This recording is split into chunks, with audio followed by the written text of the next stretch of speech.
Bonjour, cette vidéo va nous servir d'introduction à la notion de probabilité. Intéressons-nous à l'expérience aléatoire suivante. On lance une punaise et on regarde dans quelle position elle retombe. Nous avons alors deux positions possibles, la position A, c'est-à-dire la pointe vers le bas, et la position B, c'est-à-dire sur le dos. Et la question qu'on peut se poser est la suivante. A-t-on plus de chances d'obtenir la position A ou la position B? Pour le savoir, un grand nombre de lancers ont été réalisés et les résultats sont regroupés dans le tableau suivant. En première ligne du tableau, nous avons le nombre de lancers et en seconde ligne, le nombre d'apparitions de la position A, c'est-à-dire pointe de la punaise vers le bas. Nous allons calculer pour chaque colonne la fréquence d'apparition de la position A.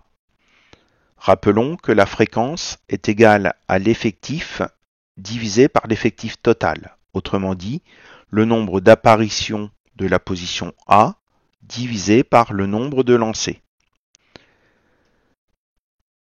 Donc, on peut compléter dans le tableau une troisième ligne avec les fréquences. Et si on veut calculer la fréquence pour la colonne B du tableau, il va donc falloir effectuer la division 6 divisé par 10. Mais comme on va vouloir calculer les fréquences pour toutes les colonnes du tableau, on va plutôt entrer une formule qui fait référence aux cellules du tableur. Autrement dit, ici on va diviser le contenu de la case B2 par le nombre qui est dans la case B1. Alors chaque formule démarre avec le symbole égal. Donc on divise B2 par B1. Donc la division dans le tableur, c'est le slash. On appuie sur Entrée et donc on a une fréquence de 0,6. Il suffit ensuite de sélectionner donc la cellule B3, de cliquer sur le petit carré en bas à droite et d'étendre vers la droite pour que la formule soit recopiée dans chaque colonne du tableau.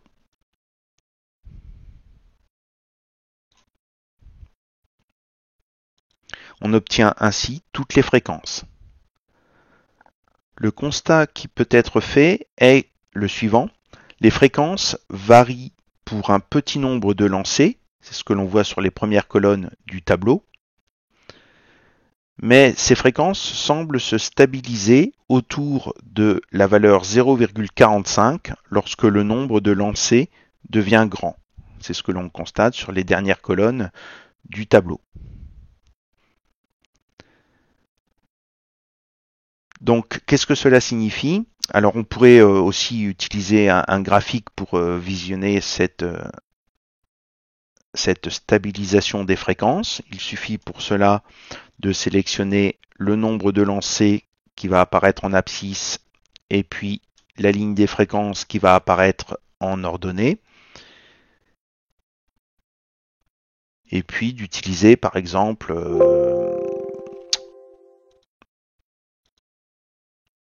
ce genre de graphique-là.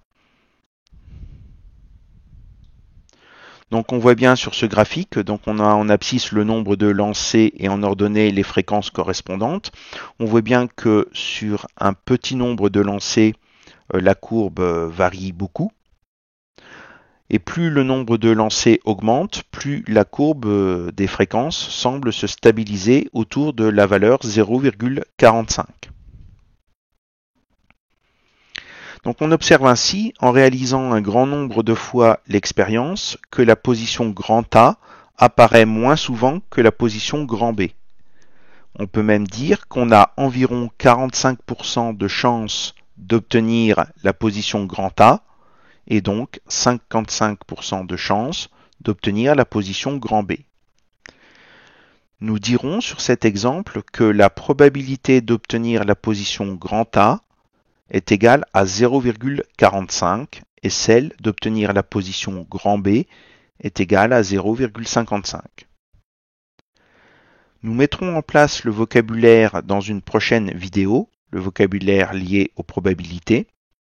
et nous verrons également des exemples où on peut déterminer de façon précise des probabilités sans être obligé de réaliser un grand nombre de fois l'expérience aléatoire.